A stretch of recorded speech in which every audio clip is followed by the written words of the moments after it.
This episode of Metatrex is brought to you by Enterprise in Space. Find out how you can help science and education and become a virtual crew member aboard the NSS Enterprise Orbiter. Visit enterpriseinspace.org for more information. And if you'd like to help us keep Star Trek discussion coming to you each day, consider becoming a patron of the network through Patreon. Visit patreon.com/trekfm and find out how you can become part of the team. That's patreon.com/trekfm. This is Tim Russ, Lieutenant Commander Tuvok on Star Trek Voyager, and you're listening to Trek FM.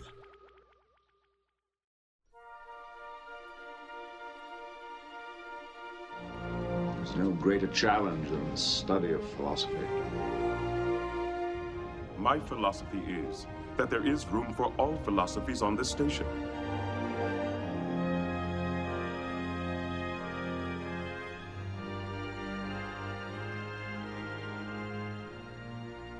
Well, welcome everyone to episode 46 of Metatrex, Trek FM show on Star Trek and philosophy. My name is Mike Morrison, and with me, as he always is Zachary Fruhling. Today we're going to be joined by Duncan Barrett to talk about his new book, Star Trek: The Human Frontier, and the concept of exceptionalism. Zachary, how are you today? I'm excited to have Duncan on the show. It's been some time we've been trying to get Duncan on the show, but we've had a hard time coordinating. You know, we've got the distance overseas, the time zone difference, and it's been a busy couple weeks for me and for you. So I'm glad we finally were able to circle the proverbial wagons and get Duncan on the show. Well, managing, warp drive across the pond, that has been a bit of a challenge, but we finally made it happen, and I just received a hail, Zachary. Duncan is ready to come aboard the Starship of Theseus, so Energizer Chief. Duncan, welcome aboard the Starship of Theseus. It is fantastic to have you here on Metatrex today. Hi, thank you for having me. It's great to be here. As many of our listeners know, Duncan Barrett is a writer and author. His latest book, Star Trek: The Human Frontier, has just been released. We're going to talk about that today. Duncan is no stranger to many of our listeners who follow us on the Babel Conference, Trek FM's listeners-only discussion group on Facebook. Duncan is a frequent visitor to the Babel Conference, posting and commenting on various threads. So again, we're glad to have you aboard. Looking forward to talking about Star Trek: The Human Frontier. I've been reading it, and it's fantastic. I know Zachary's gotten a copy of it. He's been reading it as well. We're going to talk about that a little bit today, but I'm actually looking forward to the conversation regarding exceptionalism in Star Trek. Yeah, that should be interesting. I think exceptionalism, it's a topic that is maybe in one throwaway line in the book. So I've had to do a bit of thinking since Zachary suggested it for this show. But I think it should be an interesting conversation, hopefully. I think the discussion of exceptionalism is sort of the necessary flip side of the coin when you're talking about the human condition. Mm-hmm. Star Trek in general is ultimately, regardless of any other philosophical topics that Star Trek raises, it's ultimately about us as humans and our place in the universe and who we are and what we could become. And the flip side of that is, well, what kind of being are we? Are we a truly exceptional kind of being, either here on our own planet or out in the galaxy somewhere, if there are other alien species? What is our position in relation to the universe, to other species, to species on our own planet? And do we have any sort of unique qualities that makes us a unique kind of being, as opposed to just one amongst the countless beings that are either here on our own planet or elsewhere in the cosmos? So I don't think you can avoid at least raising the issue of exceptionalism given human abilities whenever you're talking about the human condition. Sure, I think that makes a lot of sense. And certainly thinking about humans in the real world on Earth, in many respects, people would say we're exceptional compared to the other animals. On the other hand, there's a kind of movement, for example, the use of the term Earthlings, to try and draw attention to the idea that actually, maybe we shouldn't be seeing ourselves as superior in a way to the rest of the world, and coming from a kind of environmental perspective or a kind of animal welfare or animal rights perspective, there's a kind of argument that, really, I suppose all kinds of exceptionalism carry with them a certain danger. And in terms of the real world, and that kind of exceptionalism of humans towards other species, it carries a great environmental danger.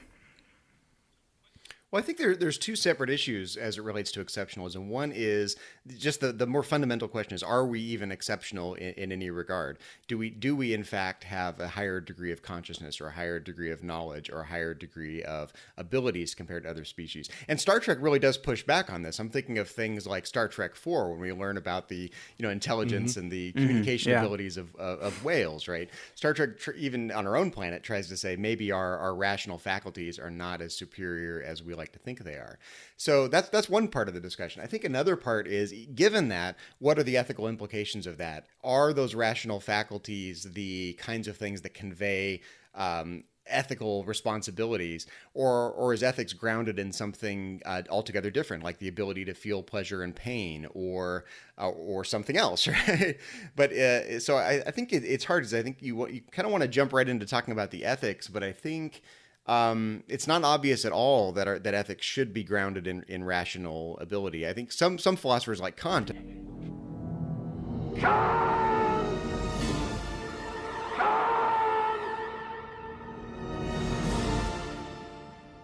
have argued that it's relating to other people as co-rational agents that conveys our moral and ethical responsibility to them. But other philosophers like utilitarians have argued that it's the ability to suffer or feel pain, which is shared by any number of species, not just the intelligent ones, not just the communicative smart ones, that conveys ethical responsibility. So those are interesting two parts of the discussion. I think I'd like to kind of start with the beginning and just spend some time talking about humans, and either here on our own planet or out in the galaxy. What about humans? Are we as superior? Do we have unique abilities like we tend to think we do? And what does Star Trek have to say about this? Does Star Trek make any overall claims about the uniqueness of humans, either on our own planet or out in the galaxy?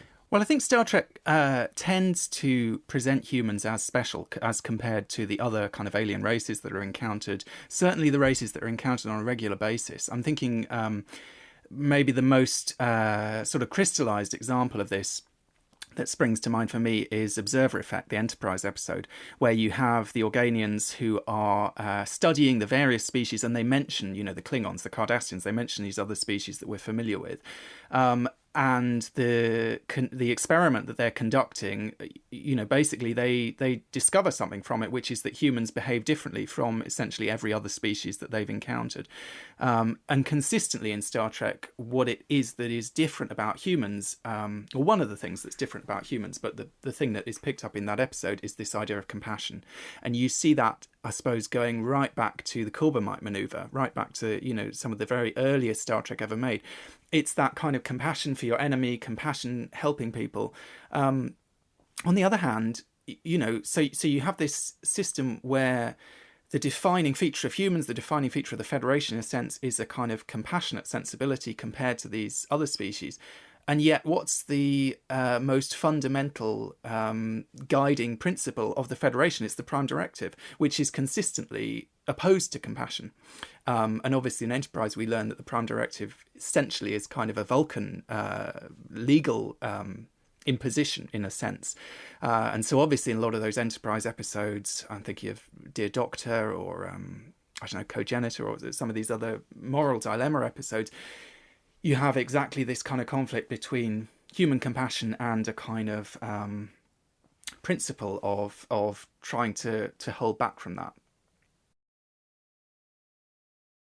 I guess a question that comes to my mind is, insofar as Star Trek presents humans as exceptional in this regard, exceptionally compassionate, say, compared to the Klingons or Romulans, is that exceptionalism something innate to human nature? Is there sort of an essentialism to that presentation of humans? Humans are essentially more compassionate, or is that something that is contingent, as a result of the unique strand of human development that occurred historically, but contingently, to the point where Klingons could become more compassionate, Romulans could become more compassionate. They just have a development path. It's not that humans are essentially superior to any of these other species. We happen to have cultivated certain virtues historically in universe. But is that the kind of thing that is Star Trek basically saying Klingons and Romulans will reach our stage of development at a certain point, or are we essentially better than they are? My feeling is that there is a kind of there is something a bit more essential than that. There is a kind of species tendency. On the other hand, I mean, another way of looking at it is obviously we are seeing these exceptional people. You know, even in terms of Star Trek's Earth, in terms of the Federation, you know, we're seeing not only people who are in Starfleet, so they have a certain kind of philosophical attitude which informs that, but also kind of the best of the best for the most part. You know, if you think, I mean, Captain Kirk in the Corbomite Maneuver, or, you know, I suppose Captain Picard maybe in the Enterprise D crew, they're the kind of epitome of these kind of evolved, almost perfected human beings. I mean, that was a big part of the development of the Next Generation, was this idea of moving beyond all these kind of foibles and conflict and these various issues. And they are these kind of perfect humans in a sense. But that's not necessarily to say that all human beings have reached that level. And of course, we see examples, you know, increasingly. I mean, another way of looking at this would be that as Star Trek moved on through the 90s, going forward, you know, through time in Deep Space Nine, obviously a lot of these things were kind of questioned. There's that speech that Quark gives in the Siege of AR-558, where he says basically, if you take away the creature comforts, the humans are no different from Klingons. You know, so that, in a sense, it is contingent. It's contingent on having created this utopian future society, in a sense, which allows people to behave in that way.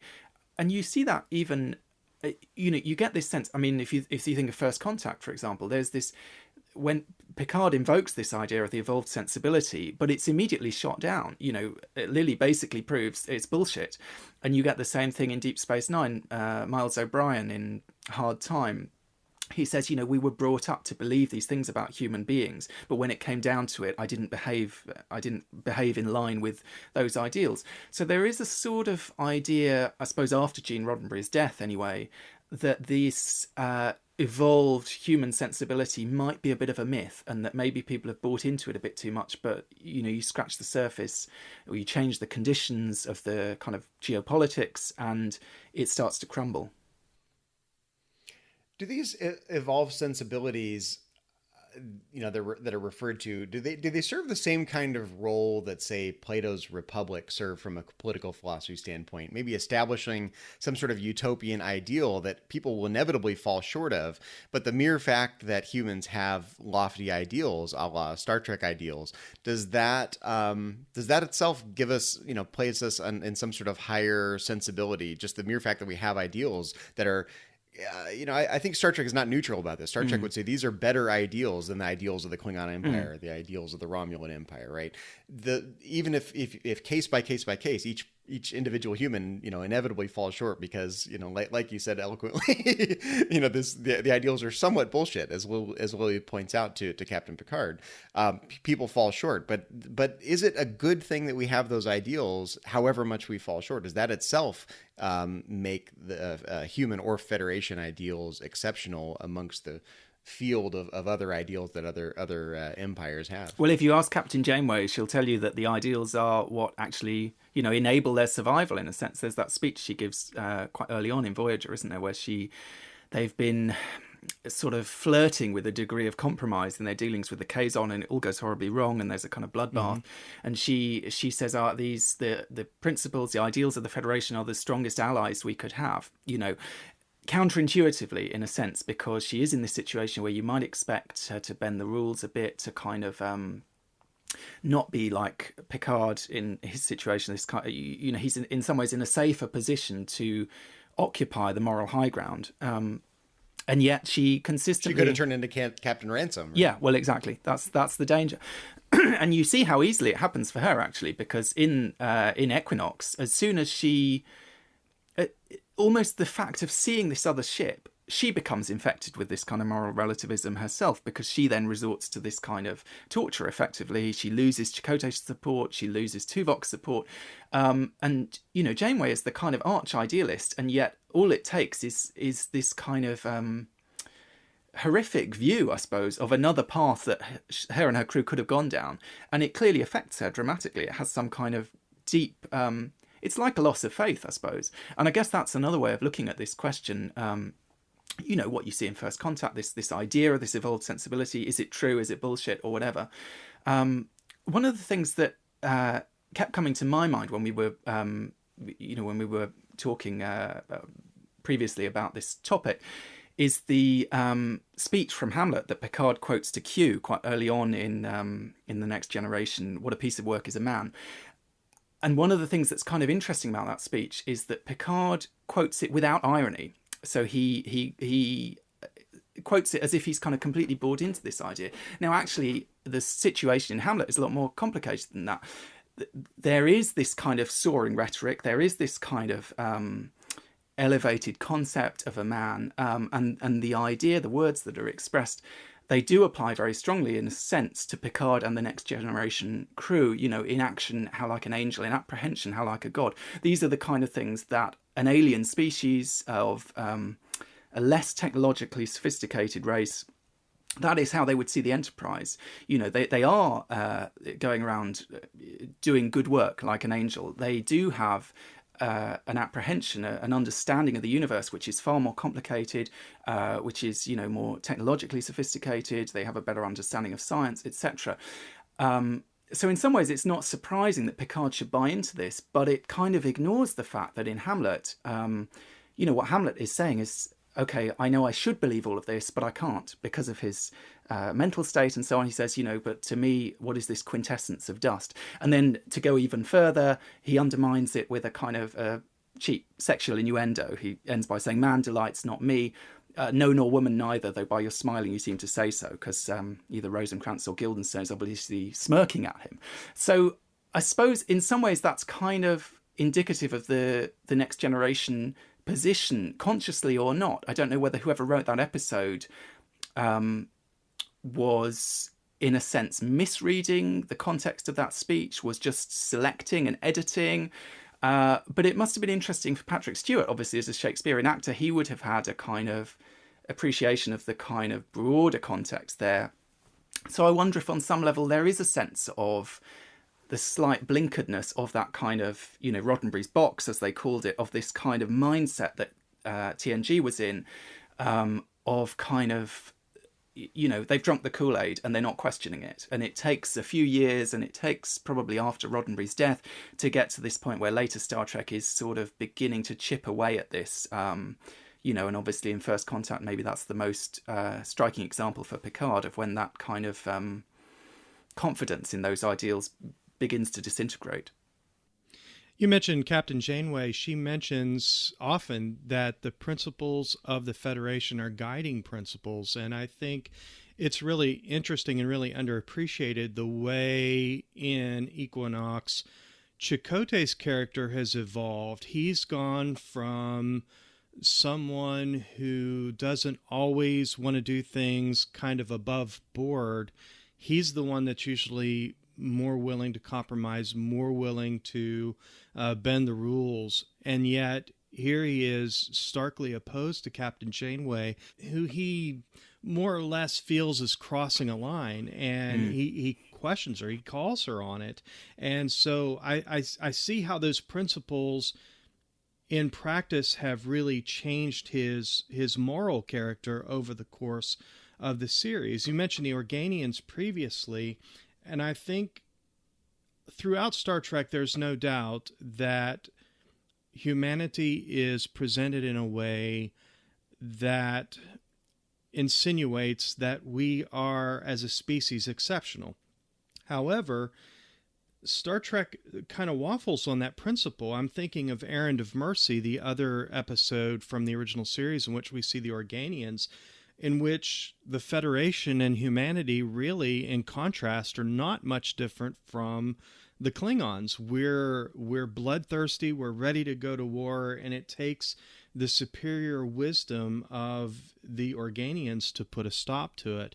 Oftentimes in Star Trek, characters, even main characters, human characters, are presented to be very Machiavellian, and they're just they're conniving, they're scheming, they're compromising.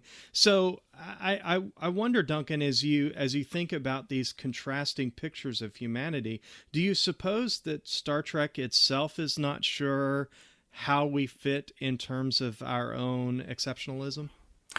Well, I suppose there's, obviously there's a big aspect of it that episodes are written by different people and they necessarily encode different assumptions and different ideas.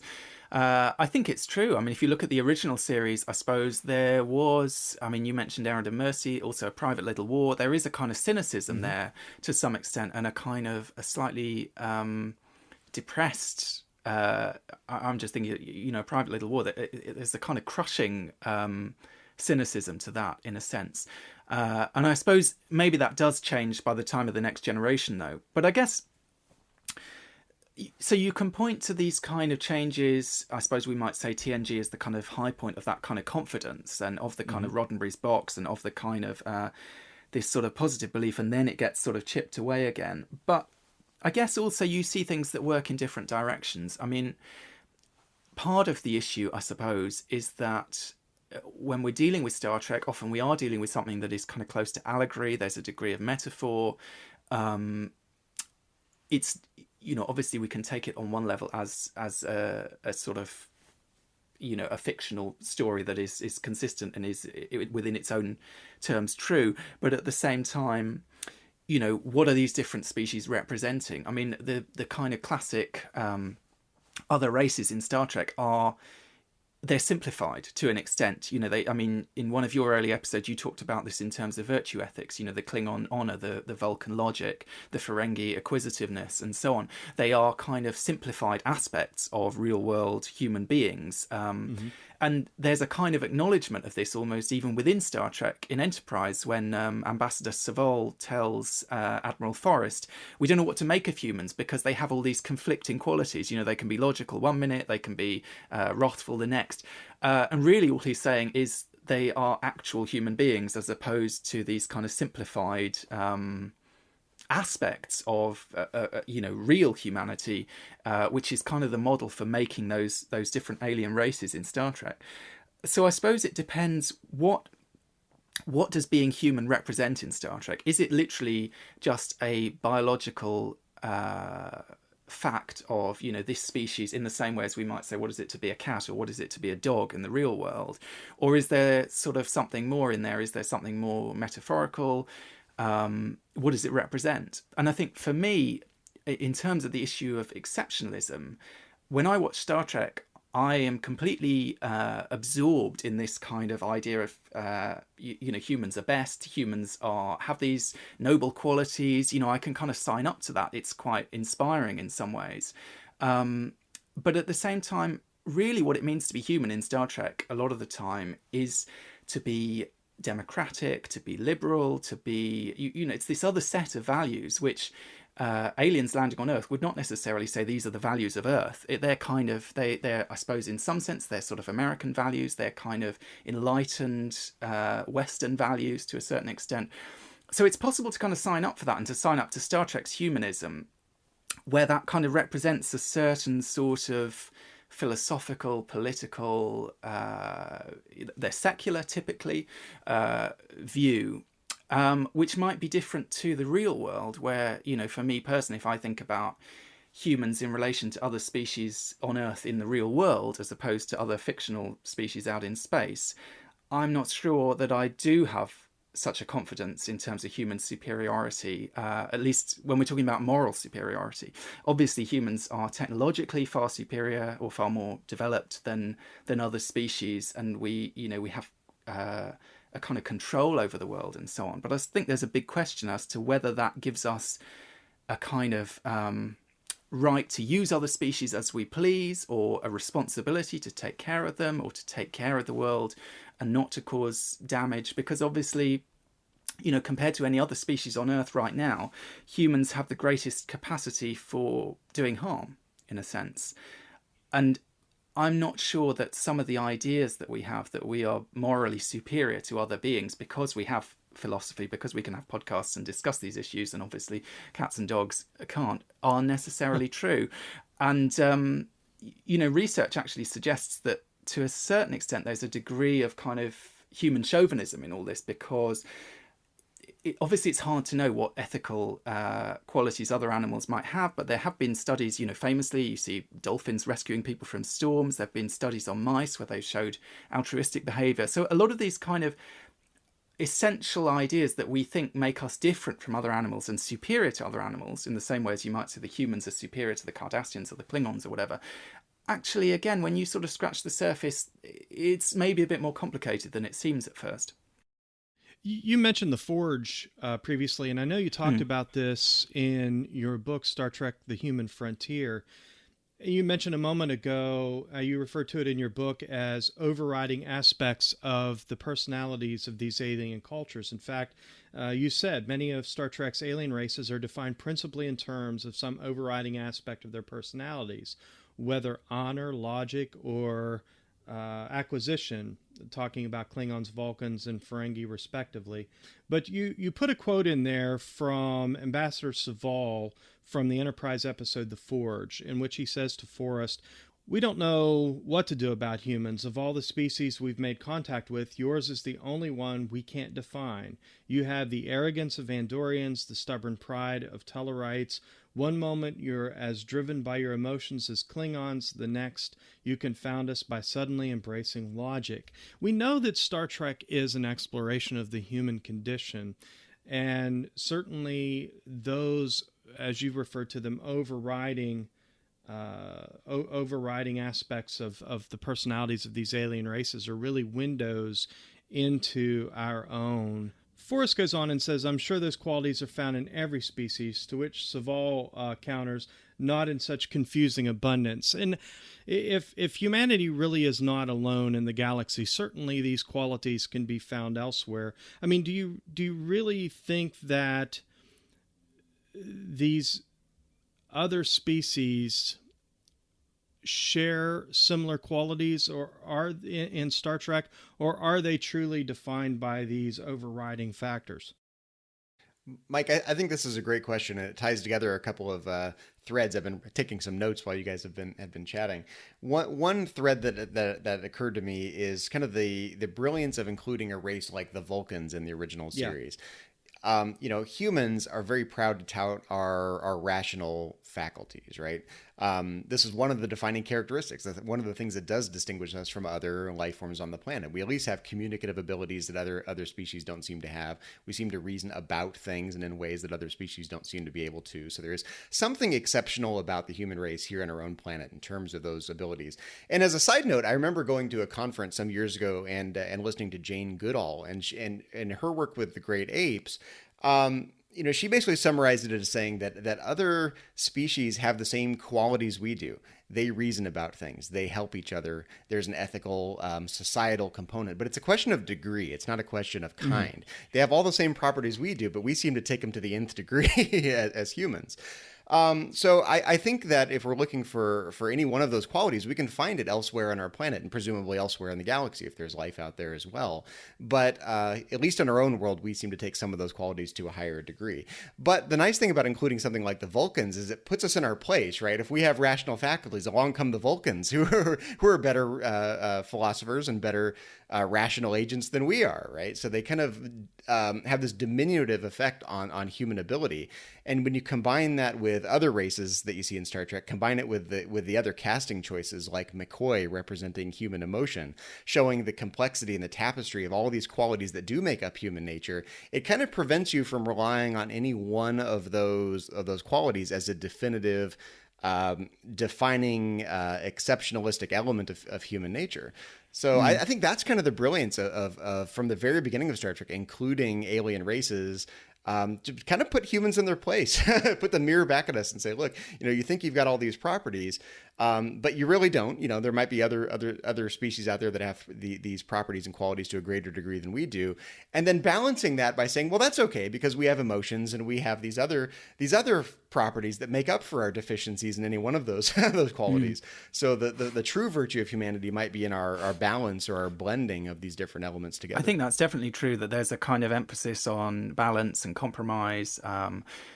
I mean, if you think of the Vulcans, yes, there is that kind of, in some ways they are superior. I mean, and it's no coincidence that Spock says that Picard is like a Vulcan, doesn't he? That's his kind of, and that's great praise coming from him. He is this very rational, very reasonable, sort of noble, aspirational figure. I think in terms of what we're talking about this kind of human ideal in the next generation, you know, the two key characters in the next generation are Data, who wants to be human, so he's a kind of embodying that kind of aspiration, and Picard, who is this kind of perfect human, essentially. On the other hand, so you might say that the Vulcans are this kind of idealized, sort of superior to humans in many respects. They're something to look up to, but consistently Star Trek sort of works against that, because you see, if you put the Vulcans in charge, everything falls apart. I mean, look at the Galileo 7. Spock is hopeless in command, and even many years later, by the time of the Wrath of Khan, as soon as the proverbial hits the fan, he hands over to Kirk. It's his best destiny. He should be in charge. The human is the one to do it. And even more so, you see in the third season of Enterprise, because there's this kind of impossible mission. How is this crisis going to be averted? And we see in Twilight, when T'Pol is in charge of the ship, and T'Pol appears to be a very competent captain. She seems to know what she's doing. She doesn't succeed in the mission. The only person who can succeed in that mission is Archer. And it's because of Archer's kind of folksy humanism, I guess you might say. His kind of he's not an evolved sort of superior intellectual being. He's a very kind of earthy human in a sense, and I think that's wrapped up with his kind of warmth as a character is seen as a big part of his humanism and a big part of his strength. So in season 3 of Enterprise, we see that ultimately the reason that Archer can complete that mission is because he's willing to make a connection with Degra, and he's willing to forgive him to an extent, and to be sort of diplomatic, and to forge a genuine relationship with someone that it's kind of almost unimaginable to begin with that might be possible. And as we move on into the fourth season of Enterprise, one of the things that I think is quite clever about that season actually is that there's always been this kind of question hanging over Star Trek. Why is the Federation why is Earth so central to the Federation? Why are humans so key to the Federation? We know there are these other founding worlds. We know that the Vulcans are technologically more sophisticated. Why is it, as the woman in Star Trek 6 says, almost a Homo sapiens only club? Why are they taking the kind of leadership role? And in a sense, Enterprise answers this question in a way that is quite clever, because it kind of both reinforces and undercuts this kind of human exceptionalism, because we see that the reason that the humans play such a pivotal role, even though they're almost a kind of child species compared to some of these others that are more advanced and have been going for longer, is kind of by chance. They're sort of inoffensive. They haven't formed some great feud yet. So you've got, the Vulcans and the Andorians feuding. You've got the Tellarites causing trouble. The humans are kind of inoffensive. They're sort of they're diplomats, but they're diplomats by virtue of not some great, brilliant sort of strategic mind or the kind of diplomacy that you might see Picard engaging in, but it's a kind of they can just get everyone around the table and they're the project managers of the Federation, right? Yeah. And as a result, they end up kind of almost in charge, because they're kind of they can kind of get on with everyone. That seems to be the impression, doesn't it? They can kind of accommodate different people. They're precisely, I suppose, because they have these, as Saval calls it, these different conflicting aspects of their personality, or as we as viewers might say, because they're real humans rather than another species which sort of exaggerates one aspect of humanity. They can deal with all these different people with very different agendas. They can be the kind of diplomats in this kind of future UN scenario, and they can kind of hold the whole thing together. There's a flexibility to it. I mean, humans are adaptable, and I think I mean, this is an amazing truth of human nature. I think whatever situation you put humans in, we'll find a way to adapt, and we'll find a way to adjust, and we'll keep pushing forward through it all. Yeah, and I suppose that's the limitation of a lot of the other alien races that you see in Star Trek, is that they, when you think about those kind of virtues that they hold, whether it's logic or honor or whatever, they are a kind of an Achilles heel in a sense. Hence Spock, by the time of Star Trek 6, is saying logic's the beginning of wisdom, not the end.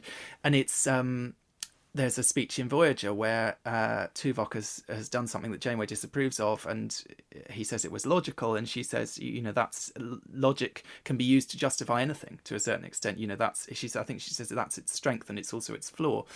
And there is a sense that you see repeatedly that if you want to manipulate any of these alien species, it's actually very easy, because you just have to play to whatever it is that, you know, everyone knows they consider important. I mean, even Archer in Enterprise can wrap a Klingon around his finger just by, I think he reads in the Vulcan database that Klingons are obsessed with honor, throws in the word honor a few times in what he's saying, and gets the Klingon to do what he wants. So it's this kind of... in a way, it's not surprising that the humans should be seen as the successful diplomats, because these other species are blinkered by these specific virtues that they're kind of obsessed with, to the extent that it's kind of easy to trick them into doing what you want.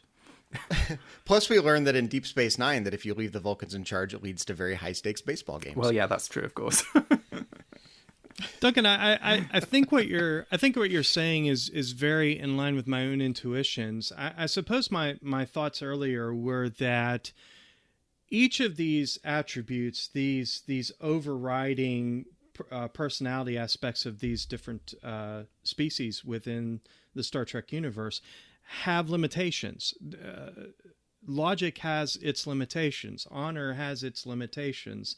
Acquisition has its limitations. And so I think one of the things that really cause humans to stand out, at least in the Star Trek universe, is they embody each of these and all of these. And so when logic comes to its end, and when honor comes to its end, and when diplomacy comes to its end, there's always another attribute to fall back on, always another aspect of our own personalities. You're essentially saying we're exceptional because we're not. Yeah, right? yeah. We are. We're exceptional because we're not, at least in terms of the Star Trek universe. Would you agree with that? Yeah, I think that's true. I think that's definitely true. And as much as you can point to these kind of specific qualities about humans, I mean, we talked about compassion and this idea that comes up several times, that humans are kind of exceptionally compassionate. There is also this sense that they're exceptional compared to these other species precisely by being an amalgam of all these different conflicting characteristics and attitudes and so on. And I guess you see that in you see that in the makeup of the original series, don't you? You know, you've got Spock on one side, you've got McCoy on the other. Kirk is literally this kind of synthesis of these two sides. You see it again in The Enemy Within. You know, he's literally split in two. He has these different aspects to his personality. So I suppose again there's this kind of consistent sense that there is a kind of compromise, or a kind of a mixture of different conflicting things. There's a kind of melting pot, in a sense. There's a kind of, you know, it's an idea of kind of bringing in different diverse aspects or opinions or philosophies or so on, and kind of being able to cope with that to an extent that maybe is literally alien to some of the other species. I mean, you have your in your intro to the program, you know, as Commander Sisko says, my philosophy is there's room for all philosophies on this station. And that is kind of a core aspect, I suppose, of the humans of Star Trek, of the Federation, is that kind of pluralism, which you don't really get with other species. You know, if there is a difference of opinion on something, it's a separatist group, or you know, there are Vulcans who don't go along with all the Vulcan teachings, but they're a kind of dangerous splinter group. There isn't a kind of tolerance in most of those other societies of really any deviation from that. You know, you see it with the Ferengi. There's this kind of revolution, in a sense, of kind of a different way of thinking about women, or a different way of thinking about philanthropy or whatever. You know, with the Cardassians, you get this kind of underground movement. With the Romulans, you get this kind of underground movement. So there is a sense that all these other species, they have such a strong sort of governmental, societal structure, that any kind of deviation from that is seen as extremely threatening. You know, I think you're hitting at what I think of as one of the fundamental tensions in the Star Trek worldview, because I think you're right. Star Trek generally is not sort of morally agnostic, and it's not neutral about exceptionalism. It does make the claim that humans have, maybe not in any one quality, a superior degree of achievement, but there's something unique about the blend of these characteristics that defines human nature. politically, there is something unique about the Federation compared to the other empires that you see in Star Trek, the Romulan Empire, the Klingon Empire. So the fundamental tension in my mind is kind of simultaneously holding that humans are extra special in some way. The Federation is politically extra special in some way. There's some sort of political exceptionalism. And I think here, to pivot just a little bit, here in our own world, I think, I can relate to this. I feel like, democratic ideals are better than totalitarianism, right? Sure. I don't have any qualms at all about saying there's a qualitative betterness to certain kinds of political structures. About human nature, I'm more tentative. I don't feel as strongly about that. But politically, I feel like some types of societies are just better for its people than others. So, and I think you can say that about Star Trek. The Federation, at its best, does better by its citizens than, say, the Klingon Empire or the Romulan Empire does by its citizens. So given that, how do you reconcile this exceptionalism, mainly politically, with this more relativistic, tolerance-based approach that you see, I think, manifesting itself in the Prime Directive, this non-interference policy? So I guess the fundamental question I'm asking is, what are the rights and responsibilities of someone who's in a position of superiority from an exceptionalist standpoint? If the Federation is a genuinely politically superior society, doesn't it have some sort of obligation to help other societies that it encounters embrace those ideals that it views as qualitatively better? And how can you do that without devolving into colonialism, or taking over other societies wholesale? How do you encourage better virtues and values politically without interfering in a very strong sense? And that's, I think, is just this fundamental tension in the Star Trek worldview. Federation does stand back and say, we're superior in a lot of ways, but we can't interfere, but we still wish they would be more like us. You mean like a Federation recruitment video? Well, you kind of get that at the end of The Apple, don't you? You get that kind of speech from Kirk to the what are they called? The people with the funny hair and so on. This kind of, it's freedom. It's kind of it is a kind of real Cold War kind of American, impassioned speech for kind of join us in rational, secular, liberal, sexually liberated,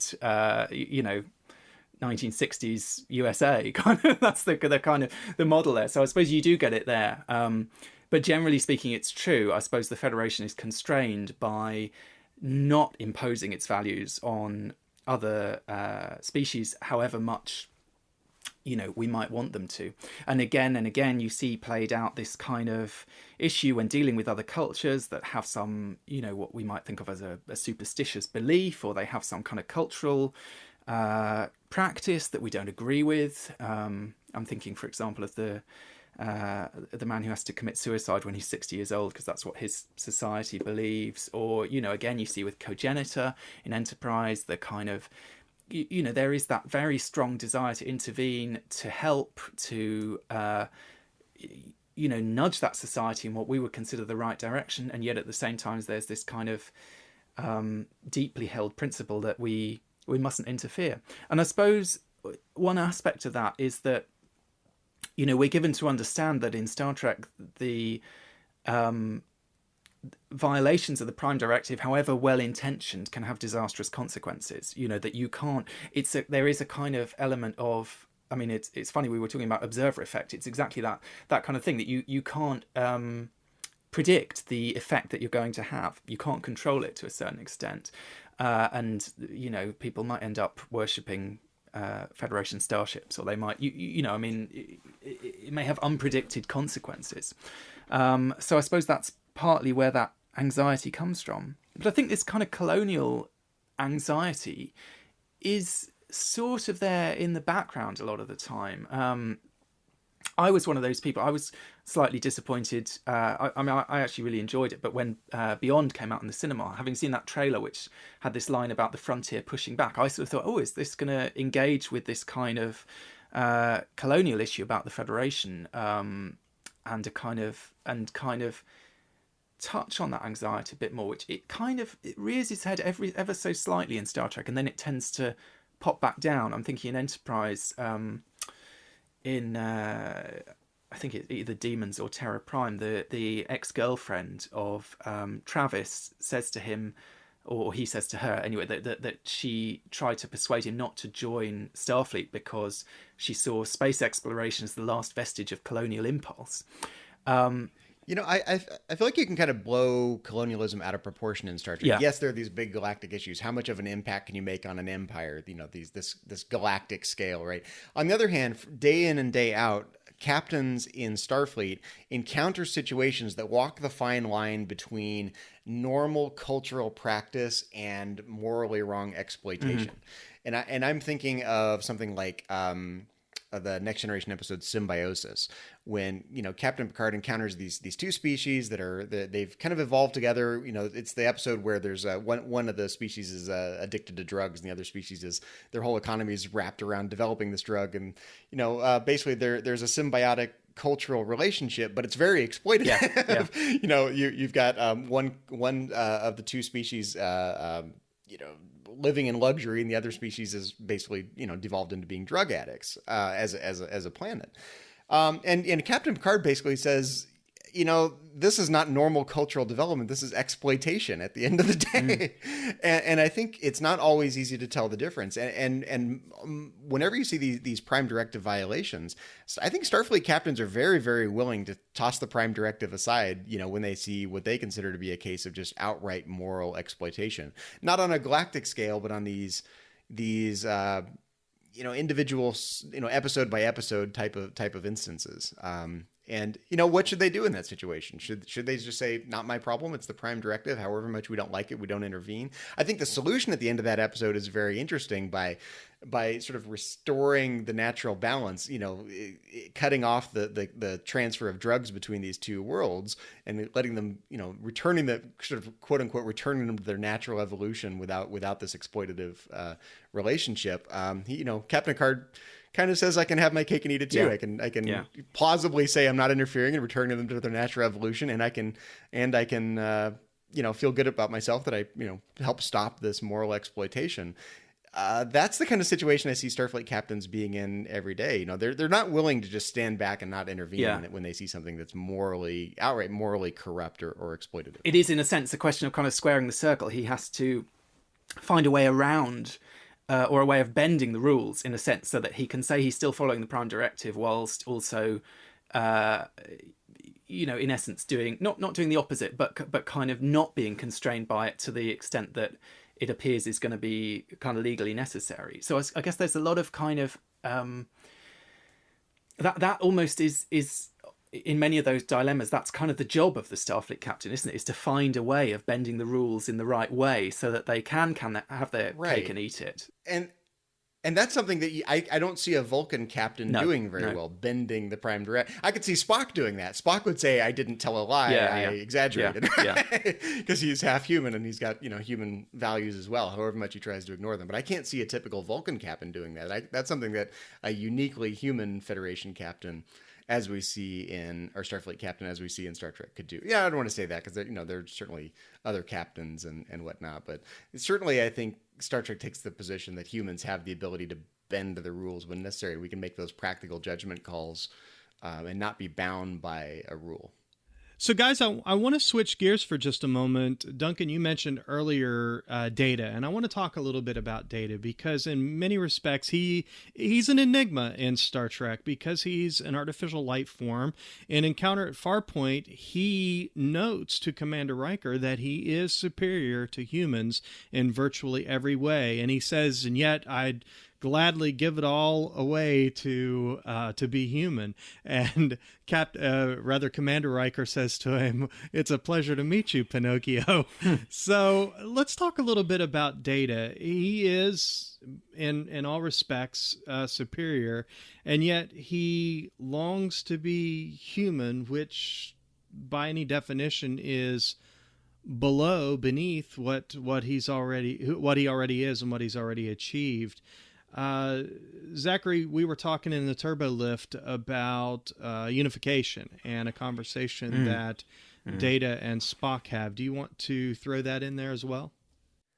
Well, Mike, my mind goes back to the discussion between Spock and Data in unification when Spock basically observes about Data that he's been given these exceptional qualities, physical strength, mental discipline, whatnot, and Vulcans have strived their entire lives to be like Data. And Data, counters by saying, you are half human, but yet you've chosen a Vulcan way of life. So you've essentially abandoned what he sought all of his life, trying to be more human-like. So I always thought this idea that Data was superior really didn't ring true to me, right? Yes, he has physical strength.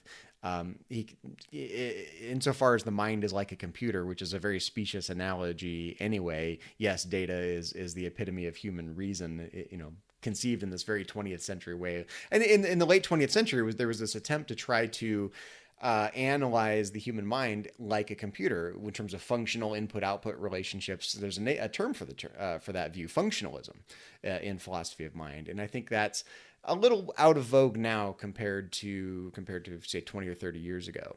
But given that, so that always doesn't ring true to me, insofar as that's not a great picture of the human mind, and physical strength doesn't have anything to do with the essential qualities of being a human being. I just don't understand any plausible view that makes Data the epitome of human nature. Well, I would say, I guess there's a sort of tension around, or an ambiguity around Data in a sense, isn't there? Because on the one level, he embodies a lot of very positive, aspirational human qualities. He's very decent. He has a strong sense of right and wrong. He's very considerate. And his own aspirations are in very positive directions. He wants to be human. I think, doesn't Picard say, even in Nemesis, in his search for becoming more human, he made us understand more about humanity, something along those lines. And I think there's an aspect of that is that he in the show is kind of adding to the currency of Picard and Picard's humanism in a sense, purely by constantly wanting to be more like that. On the other hand, Data, you could say he's more advanced. He is, from a Vulcan perspective, he is better than a human being. But on the other hand, he lacks certain things. He lacks a kind of understanding of nuance. He lacks, he's often misunderstanding things. He doesn't understand emotions. He doesn't, there's an element of, Brent Spiner said he used to get letters from people who suffered from Asperger's or autism or so on. There's an element of that. He doesn't really understand human emotions in other people. I mean, even in Generations, he shoves Dr. Crusher over the side of the ship because he doesn't understand about humour and context and so on. So there is a kind of... and in that sense, I suppose he is a bit like a machine. And if you think in the real world of... something like the Turing test, is it possible for a machine to convince a human being that it is human? And, you have those kind of, even, I don't know, a couple of decades ago, you'd have those kind of online chat program type things that would, chatbots, right? Chatbots. But it probably is exactly that kind of lack of contextual understanding of speaking to another similar being that is where those things fall down, and that is where you're going to realize, actually, I am speaking to a machine and not a person, because they don't understand the nuance of something. They don't understand the humor, or if you're being sarcastic, they might not pick up on that. It's that kind of thing. And I suppose when you're looking at the relationship between humans and machines, which in Star Trek often is an area of debate. We have the situation in The Measure of Man. What is the machine? What is the status of the machine? Is it kind of a person? Is it human, etc.? That's another branch of human exceptionalism, and it cuts both ways, because it gets questioned.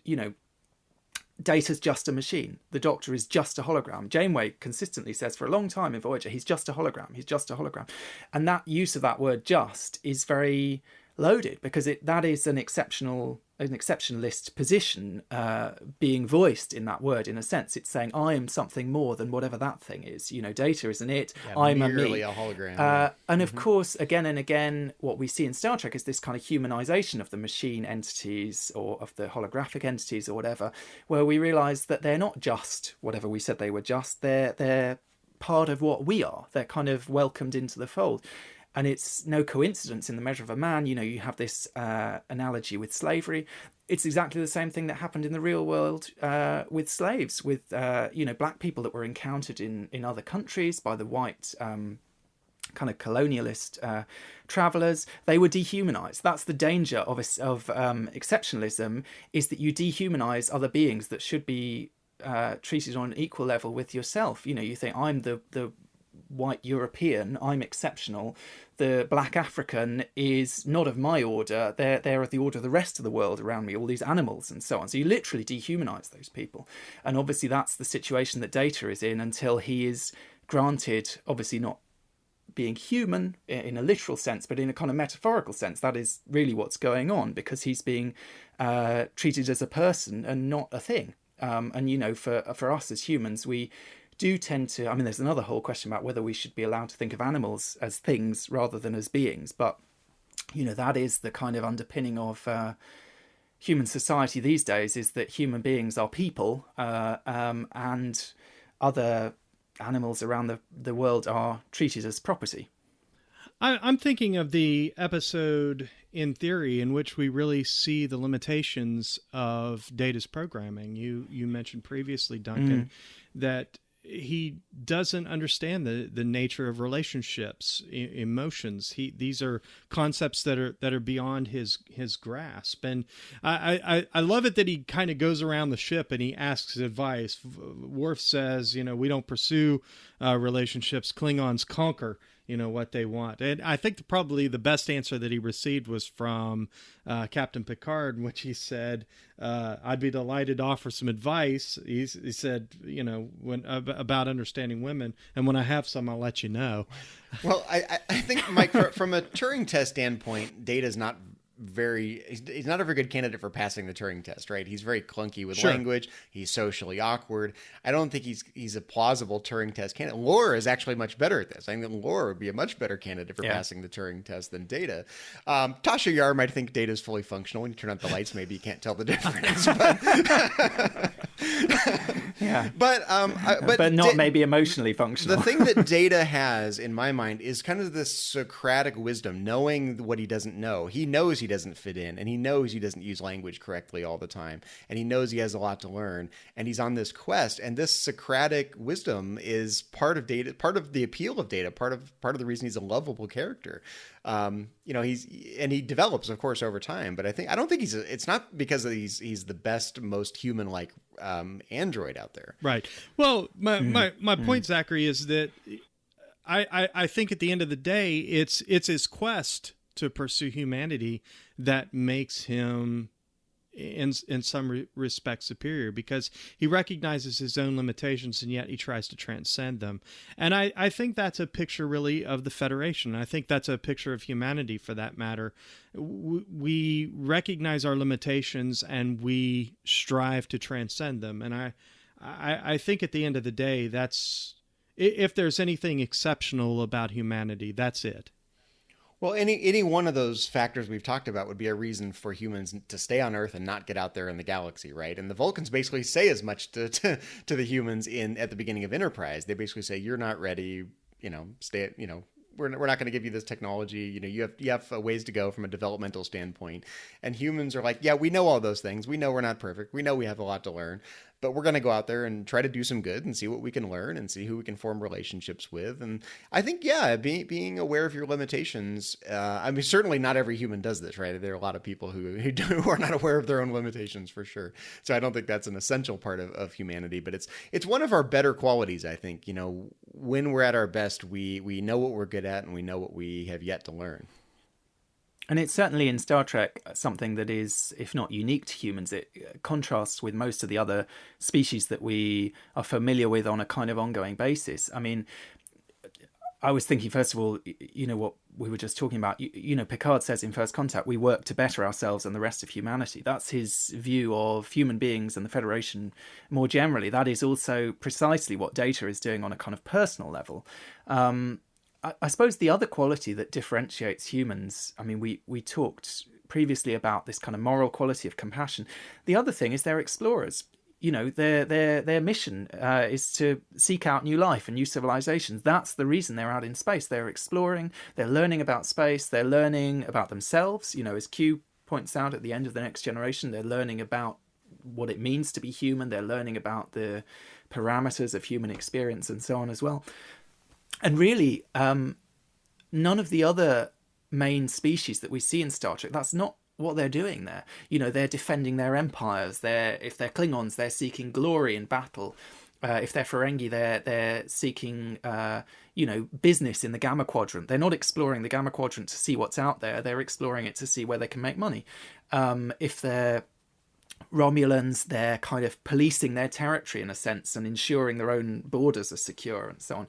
So there is a real sense that the humans, I think, are unique in that sense, in that their whole motivation for being in space is this kind of quite noble ideal of exploration, of seeking out what's on this frontier, finding out the unknown. There's this kind of curiosity and this fascination with what's out there that really you don't, generally speaking, see from the other species. Yeah, and you mentioned earlier the audio clips at the beginning of our show. We have Captain Sisko saying there's room for all philosophies on this station, but we also have Captain Picard saying there's no greater challenge than the study of philosophy.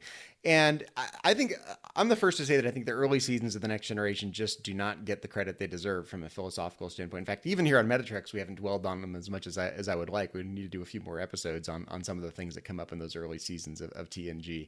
But there's an interesting tension between going out into the galaxy to explore. 'Cause, I mean, even the Spanish conquistadors were explorers, right? I mean, you can explore with a great many other motivations in mind than these pure, lofty, noble knowledge or wisdom-based ideas. And here we have Captain Picard, who's the quintessential explorer. I mean, he is captain of the Federation's flagship, and they're not just doing diplomacy, they're doing scientific exploration. He's on the frontier, supposed to be, on the frontier of what the Federation's mission is. And yet here he is in a shuttlecraft with Wesley Crusher saying, all of that is important, but philosophy is more important than that. There's no greater challenge than that. It's more challenging than exploring the galaxies, to turn your mind inward and explore the human condition, or explore knowledge, or explore things in this very abstract, idealistic, mental, philosophical sense. And that's an interesting tension, because you could imagine other Federation captains who are not philosophical, that are just out there exploring. They could be perfectly fine members of the Federation, perfectly good Starfleet captains, but not be tempered by wisdom. And I kind of think of human nature as having these Aristotelian qualities. Finding the middle ground between any one of these extremes, right? If you're just an explorer, but you're not philosophical, you run the risk of being a conquistador. If you're too logical and not emotional enough, you run the risk of being cold. Or if you're too emotional, you run the risk of being irrational. And, Star Trek definitely, I think, has this Aristotelian middle ground, golden mean sense of humanity that humans are good at finding the balance among these competing qualities and these competing extremes. But all of it is tempered by this reflective. It's not just knowledge and exploration for its own sake. It's knowledge and exploration because it adds something to the human condition, and we learn something philosophical about it. It's not just exploring for its own sake, I think. I don't know what to make of that. I just feel like it's the paradox of Captain Picard, who is the explorer, saying that's not as challenging as studying philosophy is a fascinating tension to me. Well, I suppose in The Next Generation you have, there's the external exploration that's going on with the ship.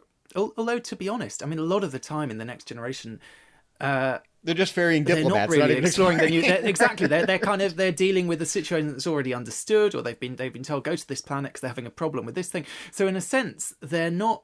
Arguably Janeway is doing more exploring, in the kind of line of Kirk than Picard is. On the other hand, there is this kind of constant exploration on a more local level. You think of Picard, he spends a lot of time in his ready room or in his quarters, reading Shakespeare, experiencing other cultures, helping Data out on the holodeck, performing at a Christmas carol, or, these kind of life-enriching music activities. Forward, yeah. Exactly, classical music, writing poetry. This is a ship where everyone is in this kind of constant self-improvement program, in a sense. That's almost what it seems to mean to be on the Enterprise D. And it's not even purely recreational. I mean, if you think of Voyager, people on Voyager, they're more often, they're in their Polynesian style resort, or they're kind of playing pool, or they know how to have a good time and to relax. But the Enterprise D is very kind of cultured and sort of sophisticated, and everything is improving in one way or another. There's this kind of drive towards self-improvement, which obviously, you see in both Picard and Data. Well, in a technological society, there's the danger of losing some of those more human liberal arts kind of traits, right? I mean, we can be so obsessed with our iPhones or our computers or our factories that we forget to take time for leisure and time for art and whatnot. And I just love that they, it's very stereotypical. Like it's not fun art. It's classic art. It's not fun music. Yeah. It's playing Vivaldi in 10 forward, right? Exactly. So, Next Generation has a very weird take on this. I think Voyager did this a lot better. When they have fun on Voyager, they have a lot more fun on Voyager and Deep Space Nine as well. But I think generally they're making this claim that there's a danger in this technological progressiveness that we lose this more artistic expression that defines humanity as well. And if we're talking about exceptionalism, that's something that humans do compared to other species on this planet. At least we have myriad forms of artistic expression that other species on this planet don't seem to have, and that does seem to be something unique that we have. So I like that the Next Generation is just sort of making this claim that we don't want to lose that essence of that part of our essence in this progressiveness. I find that fascinating because very early on, the Enterprise D very much reminds me of the Platonians from the original series, and the way they kind of leisurely stroll around they leisurely stroll around the ship, and they pursue their hobbies and arts. And don't get me wrong, I think that's great, but I have to agree, Zachary, and certainly that's just one more notch for you on why Voyager is a little bit better at this, because they're able to explore the galaxy and they have their focus on a mission and on that sense of exploration. But they can always go to the holodeck and let their hair down, put their grass skirt on, and hula with the rest of them. Well, it's hard to imagine though, in terms of this kind of the kind of culture that goes on the Enterprise D. You couldn't really imagine any. You wouldn't think of a Cardassian or a Klingon ship going past, and the Cardassian version of Dr. Crusher is directing a play, or the Klingon version of Data. I can see Worf putting on an opera, performing. Yeah, Worf might, but I can't really imagine. Do you really think the rest of the Klingons would bother? They just go to their mess hall and get drunk, wouldn't they? It's kind of, I can't imagine the degree of effort that's part of it. The crew on the Enterprise D, their leisure activities are quite labour intensive compared to these other situations on Voyager or Deep Space Nine or so on, which are more kind of genuinely about recreation. I can't see Martok teaching a cooking Targ class or anything like that, certainly. No, exactly. But I do like the fact that even in TNG, we learned that the Klingons like Klingon opera, right? So, it's not that, I mean, we don't explore it very much, but the mere fact that a species as warlike as the Klingons have this artistic, cultural, frankly romantic sense, Klingon, and maybe of course we know Worf over romanticizes everything about being Klingon, but the mere fact that there is Klingon opera says something about the cultural similarity of humans and Klingons, even despite this difference in temperament and difference in their essential nature. It's easy to oversimplify, and we very seldom get to do a deep cultural exploration of some of these more, what I would think of as more human-like qualities of the alien races we see in Star Trek. I enjoy when it happens, but it doesn't happen very much. It often feels like it's slightly just sketching something out in a very kind of broad way. I mean, there's an episode of Deep Space Nine where Garak talks a bit about Cardassian crime fiction, but it just seems, I don't know, it's hard to quite buy into it. On the other hand, I thought that in Darmok, they do quite a good job of conveying, I suppose because that's the only thing that they can really convey about this alien culture, you do believe that behind these kind of phrases that are being repeated again and again, there is a kind of rich cultural history to that planet. Do you know what I mean? It kind of, I feel like as a viewer, you sort of buy into that. You kind of believe that these stories exist and that they are a meaningful part of that culture. To probably, for me anyway, there's something about the kind of Klingon stories and the Klingon opera and all that stuff. I don't know. On some level, I slightly don't buy it, I think. And I don't really buy the kind of the Cardassian culture and so on. But somehow that story in Darmok, that is a it feels real, and it's also an episode in which you have these two cultures and they're being treated very equally because of the kind of situation of the episode, because these two captains have been put in these very sort of equal and opposite positions. Yeah, it's almost like explain themselves on equal terms. It's a state of nature. It's almost like a Hobbesian state of nature, right? These two people stripped away of all their society, stripped away of all their resources, as equals, potentially at war with each other. We don't really know what the situation is until the episode unfolds and learn they end up having to cooperate and whatnot. But, the stripped away of societies, individuals look a lot more equal once you remove all of this cultural baggage that they carry around with them in normal environments.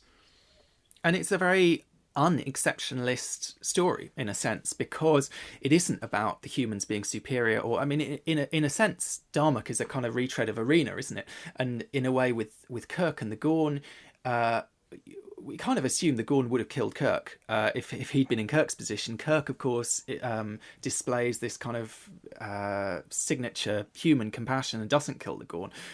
So he kind of proves that he's best in a way. He kind of wins the fight on a moral level, as well as on a kind of physical level. But I don't think with Picard and the Tamarian captain that there is that sense. It does seem very much they both are fully realised, complex characters. You feel that both their cultures are able to meet in the middle, that there is a kind of equivalence between the stories that they're telling and the kind of world behind all of that. So I think that's an interesting example in a way of an episode where Star Trek doesn't take this kind of exceptionalist view, and it really does engage with an alien culture on equal terms. And I love the fact that the sort of cultural bridge that Captain Picard finds, the way he learns to start communicating with the other captain, is to tell the Epic of Gilgamesh, right? And this says something about what's important about being a captain. It's not just about starship operations. It's not just about being an explorer. But if Captain Picard didn't have this rich cultural knowledge, he wouldn't be able to form that bound. And I think that's an important part of human nature. I think it distinguishes us from other beings on this planet. And it might be the thing that allows us to form other relationships out in the galaxy. We can share stories with each other, but they're not just how do I run my starship? It's cultural and it's artistic and it means something, and that meaning might be what can transcend this cultural divide. What I appreciate, I think, about that is the fact that Captain Picard wasn't trying to bring the other captain to his level or to his place, but rather met him where he was.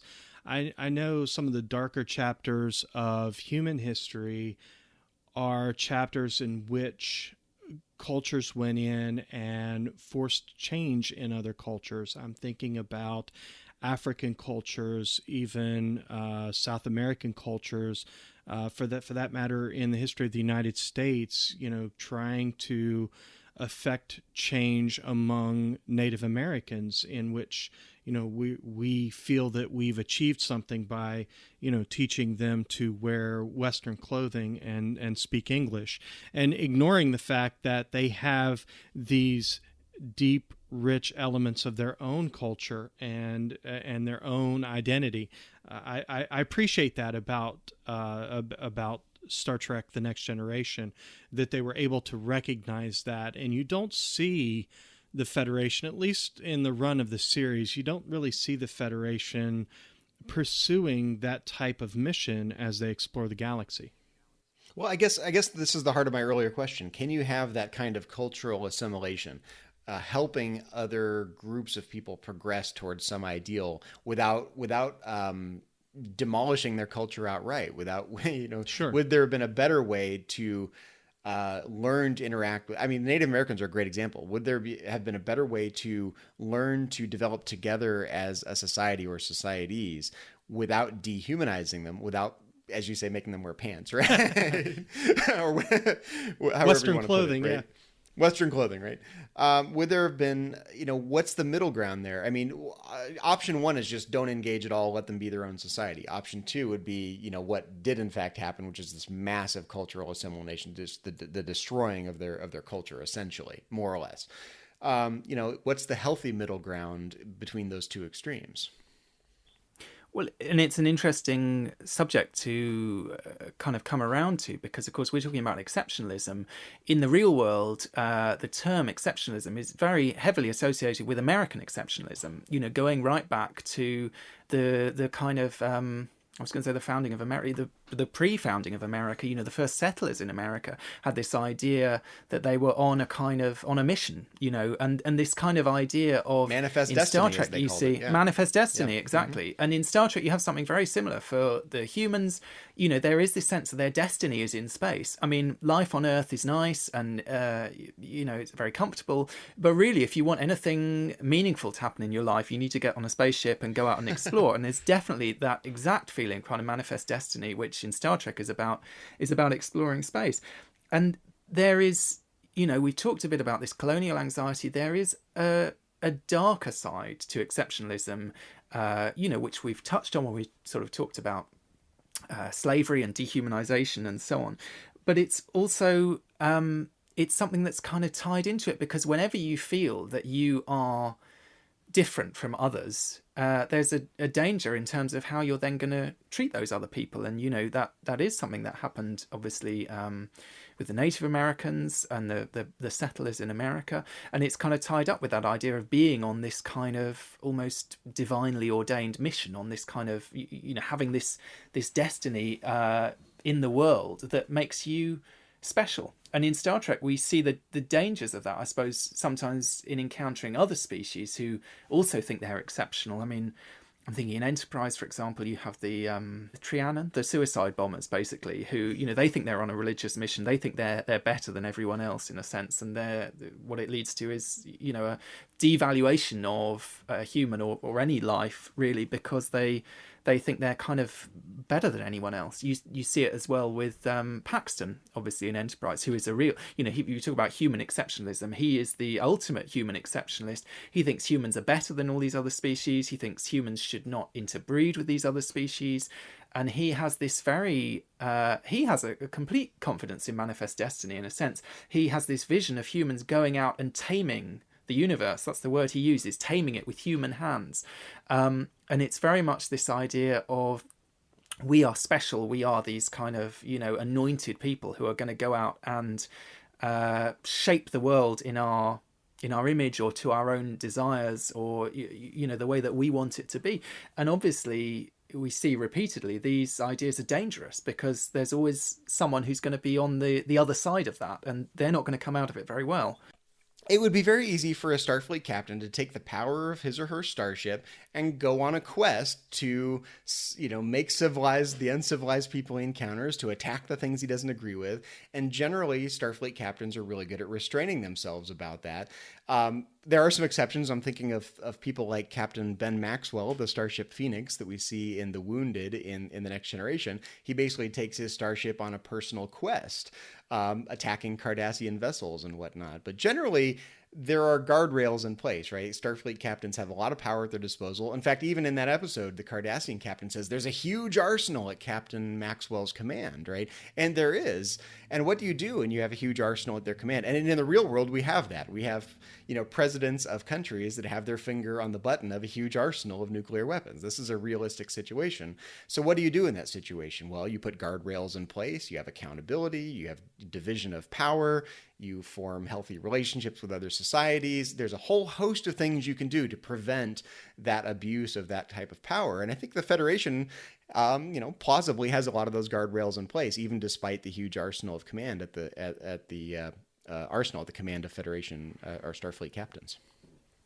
Well, it's interesting. I mean, the film Insurrection was originally, I don't know if you've read Michael Pillar's book, which I think has now been published. I read it when it was just online, but there's a lot of information there about the kind of creative process that went into developing that story. And at one point, the tag that it was kind of, or the pitch that was associated with it, was a Heart of Lightness story. So it was basically a kind of riff on Joseph Conrad's Heart of Darkness, but in the vein of something a bit more comic.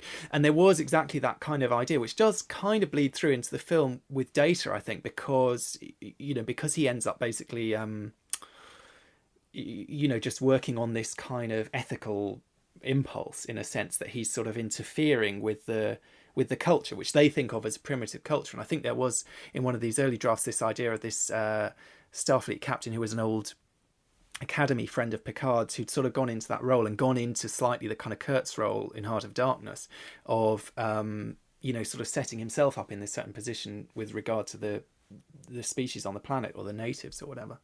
I think in terms of what you were saying, Zachary, about that it's possible to have that there's the kind of good exceptionalism and the bad exceptionalism.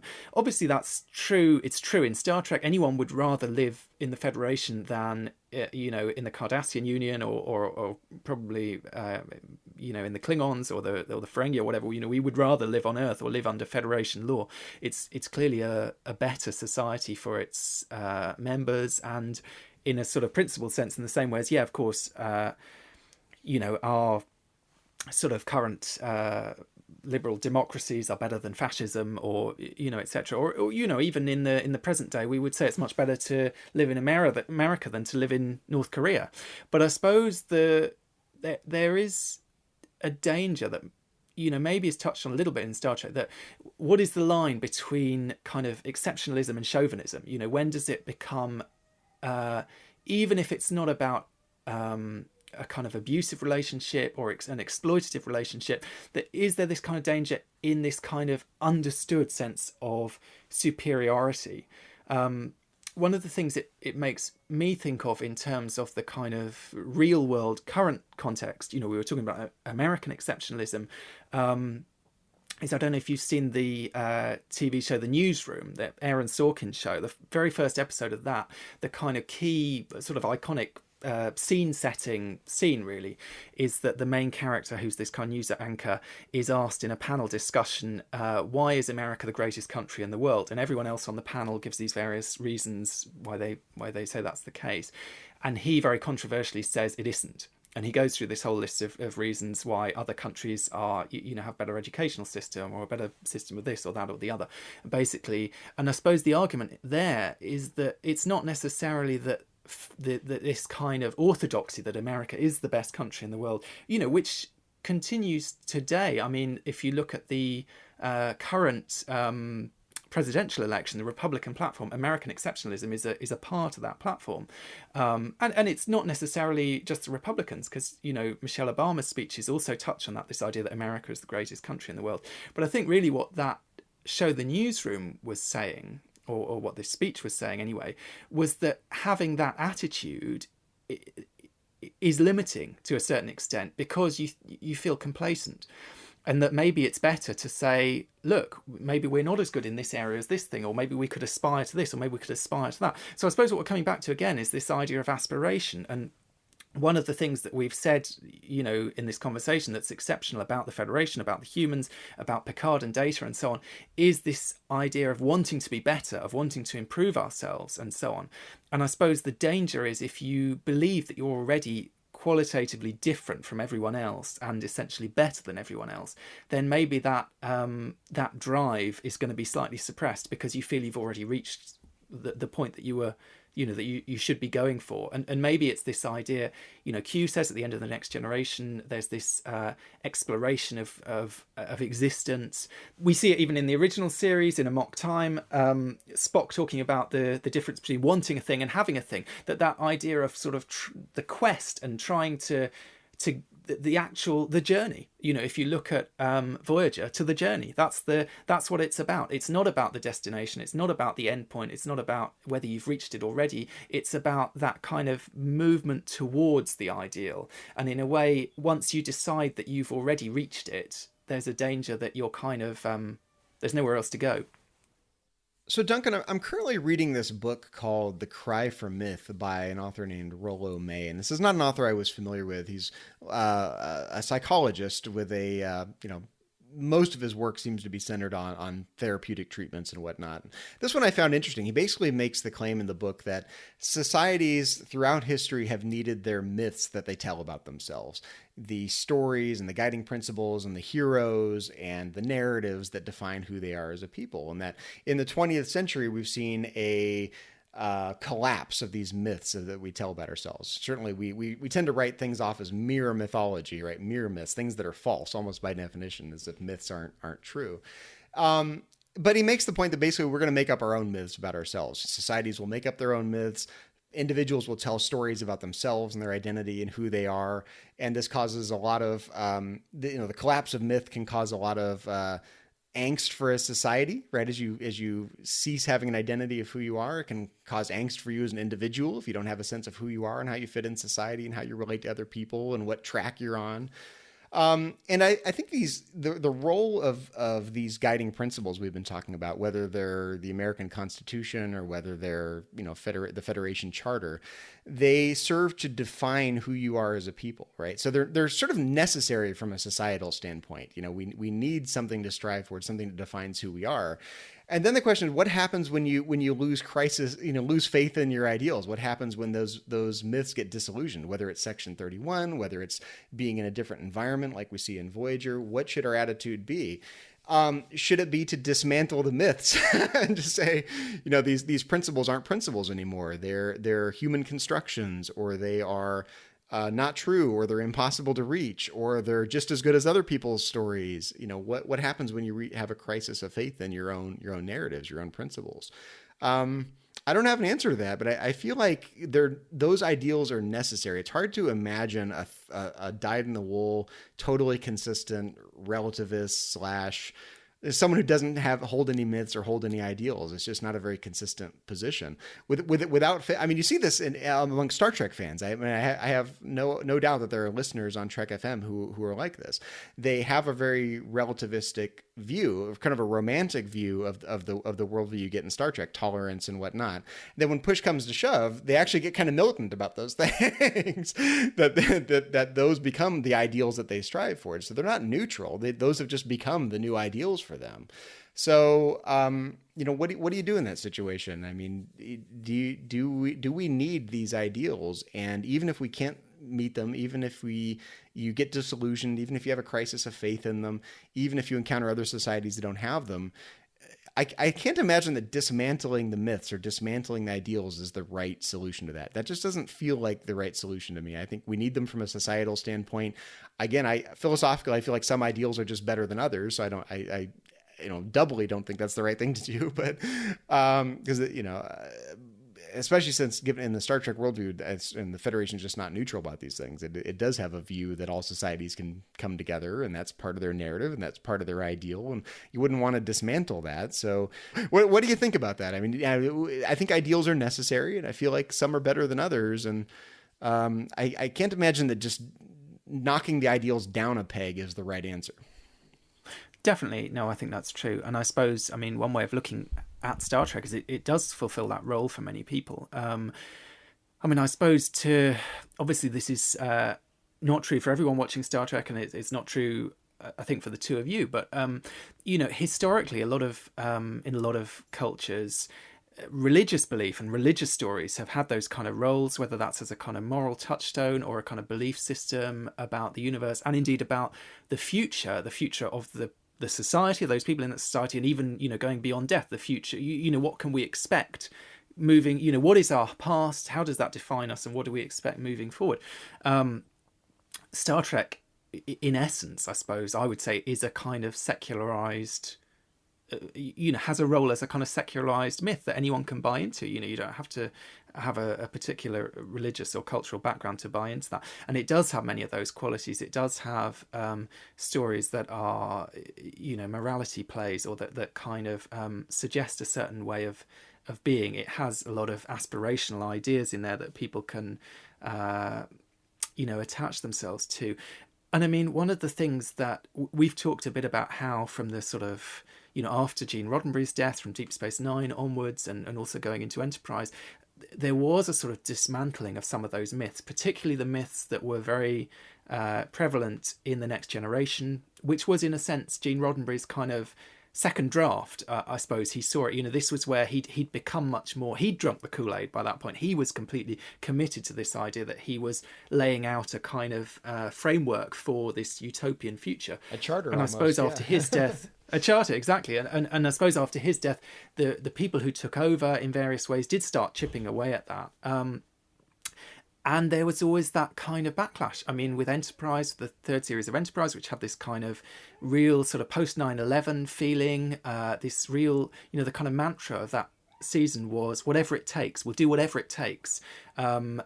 Basically, because the stakes were high enough that all these kind of principles were potentially not necessarily thrown out the window, but put on hold. They basically, everything could be suspended. And a lot of people had issues with that. I mean, I know that John Billingsley, for example, was very upset as a kind of long-term Star Trek fan with the direction that Star Trek was going in that year, because he said it felt to him like basically our beliefs, our principles, these most cherished things were sort of relative or contingent, or they could be set aside when it was necessary.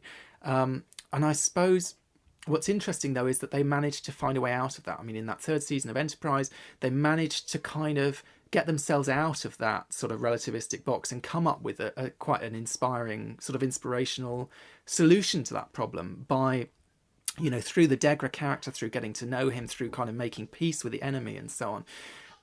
And then, to the extent that then by the fourth series of Enterprise, all of that kind of anxiety and baggage and dismantling could kind of be left behind almost. You'd had all that sort of Deep Space Nine being very grim and dark and questioning all these things. The third season of Enterprise, again, sort of questioning these things, but we kind of ended up back in this optimistic position to the extent that they could end that series on a kind of inspirational note, which is almost astonishing. That speech that Archer gives at the end of Terra Prime is, I mean, quite out of character for him, because it is this kind of soaring rhetoric which you don't associate with him at all. He's been this kind of quite folksy, quite sort of ordinary guy kind of captain, and suddenly he has managed to link into this kind of broader story of this kind of very aspirational future. I suppose the things that we've been talking about, wanting to better yourselves, wanting to go out, wanting to forge these meaningful connections, wanting to do something important and good. And I guess to wrap up the discussion, I feel like the fundamental question regarding the relationship between ideals and exceptionalism is the presence of an ideal inherently tied to this negative sense of exceptionalism, or is there a way to tie it to a more positive sense of exceptionalism that doesn't lead us down this dark path that we went down in Deep Space Nine or went down in Enterprise, or we go down in the real world all too often? But is there a healthy marriage between ideals and exceptionalism that doesn't go down that path? As long as it's a kind of question of coming back to it, isn't it? And from the point of view of Star Trek, it is about that kind of finding a way out of that box, or thinking outside the box, or finding a way back to it. It reminds me a little bit of an interview I read with Joe Menosky years ago, talking about the Killing Game, the Voyager episode about with the Hirogen as dressed up in Nazi uniforms and so on. He said basically him and Brannon Braga, they had this idea. He said basically the concept underlying this episode was let's all dress up as Nazis and watch some shit blow up. And that was basically their pitch. And then he said, and then they talked about it and they sort of bashed out the story, and they ended up having, it ended up with a kind of Star Trek message, and it ended up with something positive coming out of it. And I guess that's what, with Enterprise Season 3, there was an anxiety that sort of wasn't happening. And then at the end, they kind of managed to sort of pull that out of the box. So I suppose that's part of the challenge, both for, we were talking about Picard in Symbiosis. He has to do this, getting around the back of the Prime Directive. Janeway has to find a way of kind of marrying these conflicting principle on the one hand and what's sort of necessary on the other. And for the writers of Star Trek, they have to kind of juggle that as well. And it's kind of, we talked a bit about Roddenberry's box, as Michael Piller called it. His view was very much you sort of work within the box, you accept the constraints, you work within them. But the other approach is to sort of say we're going to push this as far as we possibly can, and then we've painted ourselves into a corner, or we've backed ourselves into a different box, and we have to kind of find a way out of that, and a way of sort of making it all right in the end. And I suppose ultimately that's something that does always happen, which is a reassuring myth in itself. Duncan Barrett, author of Star Trek: The Human Frontier. Duncan, would you like to share with our listeners a little bit about the book, where they can get it, and how they can connect with you on the internet and around social media? Sure. The book, if you want to read more about the book, there's actually a website up. It's www.startrekhumanfrontier.com, and there are links there to buy the book, both in the UK and in the United States. If you want to get in touch with me, you can find me on the Babel Conference fairly often, or you can follow me on Twitter. My handle there is @Barrett'sBooks. That's RRETT, like Majel Barrett. Well, Duncan, it's been a pleasure having you aboard the Starship of Theseus. I just received a hail, and they are ready to receive you back on the USS Britain. Thank you for having me. It was a pleasure. Transporter Chief, energize. Well, Mike, that was so much fun having Duncan on the show. Like I mentioned at the beginning of the show, we've been trying to have a reason to get him on the show for quite a while, and it's been hard to coordinate. So it was great to finally have him on. It was a real pleasure, Zachary. I know I have been reading Star Trek: The Human Frontier, and I can't say enough good things about this book. It's a very fascinating exploration of the human condition, just as Star Trek is. And I do want to say, I know we thanked him in the turbo lift on the way to the transporter room, but Duncan was very gracious in mentioning Trek FM and many of the shows. All of the shows and hosts were mentioned in there, certainly Metatrex. He quoted in the book, and very gracious of him to include the network and include our podcast in Star Trek: The Human Frontier. And Zachary, I know Duncan would want to mention that the cover art for Star Trek: The Human Frontier was designed by none other than Trek FM's own art director, Aaron Harvey. Yeah, it's definitely a fascinating book. And what I really appreciate about Duncan's take on Star Trek and the types of discussions that can ensue from Star Trek fandom is the fact that Star Trek is essentially a mirror on the human condition. It forces us, episode by episode, Star Trek forces us to ask questions about who we are and where we're going and what kind of beings we are, what our relationship to each other and other types of beings should be. And it's a really rich book, so I definitely recommend picking it up. And of course, like we mentioned, Duncan is one of our strongest supporters, both of Metatrex and of Trek FM in general. In his book, Star Trek: The Human Frontier, Duncan basically claims that this new type of fandom that has emerged as a result of social media, since the first edition of the book was published some time ago, this is really something that's come to fruition in the last 10 or 15 years. We can have transcontinental real-time discussions. We have podcasts. There's new ways of being a fan and interacting that are leading to new types of discussions that people weren't having years ago in Star Trek fandom. And I think Metatrex is a good example of that. The discussions you find in other Trek FM shows are examples of that.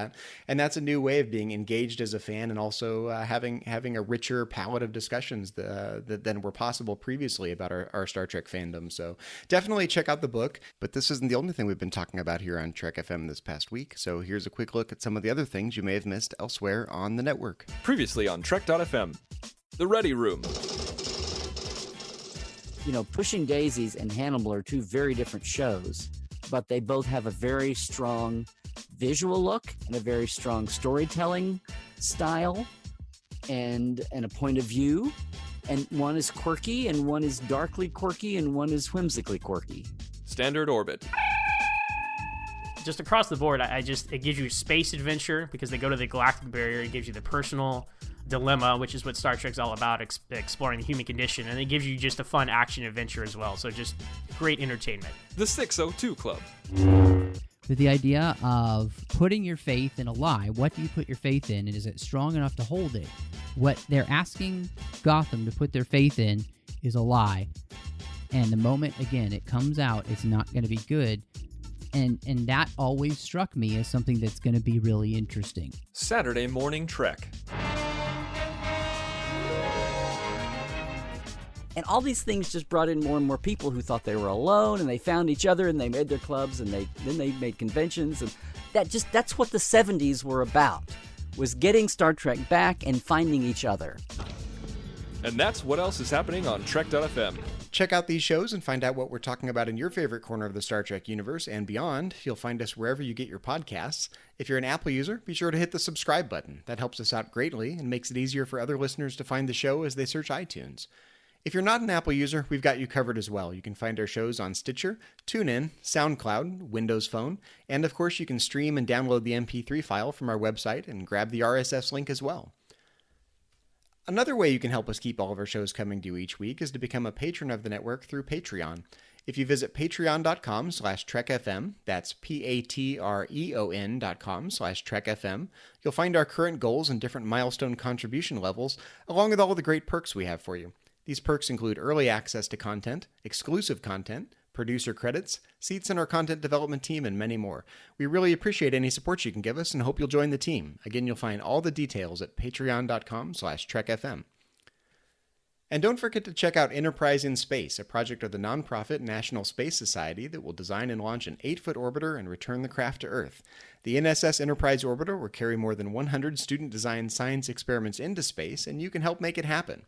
Visit enterpriseinspace.org to find out more and to get your seat on the mission. If you'd like to contact us with feedback or suggestions for the show, or to send us your thoughts on anything we discussed in this episode of Metatreks, you can contact us in several different ways. You can contact us via a form on Trek FM's website. Just go to trek.fm/contact. You can leave us a voicemail, look in the sidebar of the show page, or go to speakpipe.com/trekfm. On Twitter, you can find us under the handle @TrekFM. And on Facebook, just go to facebook.com/trekfm, and while you're there, be sure to check out the Babel Conference. Just type the Babel Conference, that's BABEL, into the search field on Facebook, or go to our website at trek.fm and click discussion on the menu bar. We also invite you to leave a rating and a review of Metatreks on iTunes. We'd love to hear your feedback and suggestions for the show. Well, Mike, when you are not busy being an extraordinarily exceptional human being, where can our listeners find you on the interwebs and around the Trek FM network? Well, Zachary, you can find my flawed self certainly in the Babel Conference and on Facebook. Facebook's where I'm most active. On Twitter, my Twitter handle is @cmichael1701. I'm also on Instagram, cmichael1701.